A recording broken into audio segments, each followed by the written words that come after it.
বিশ্বাস করবেন না, তার বাসায় গেছি, এত সলিড এবং এত সুন্দর মানুষ, এত ভালো মানুষ, আপনারা ভাবতে পারবেন না।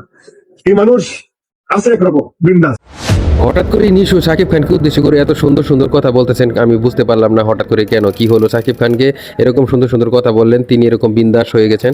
আসলে শাকিব খান যেরকম উনি বললেন আসলেই তিনি এরকমই, কিন্তু মাঝে মাঝে অনেক সময় ব্যক্তি স্বার্থে বা ব্যক্তিগত খুবই এরকম করে থাকে মানুষের বিভিন্ন সময়। নিশু তাই, নিশু বিভিন্ন সময় বিভিন্নভাবে মন্তব্য করেছে যাতে সাকিবিয়ানরা মিশুর মুভিগুলো দেখে, এরকম একটা তার সবসময় টেন্ডেন্সি থাকে, এজন্যই সে এরকম মন্তব্য করে থাকে মাঝে মাঝে। আর এদিকে নিশু এখন বর্তমানে দম সিনেমা নিয়ে ব্যস্ত ছিল। দম সিনেমার ভালোই ব্যবসা সফল হয়েছে বোঝা যাচ্ছে, অনেকেই বলতেছে, এবং তার অভিনয়েও শাকিব খানও মুগ্ধ হয়েছে, যে ও বলেছে এরকম আসলে সার্ভাইভাল মুভি বাংলাদেশে দুরল আসলে কেউ করেনি এর আগে, যা দেখিয়েছে এই নিশু। আর নিশুর কাছ থেকে এরকম সুন্দর কাজ করাটাই আশা ব্যক্ত করা যাচ্ছে। শাকিব খানও এরকম সুন্দর কথা বলেছে তার সম্পর্কে।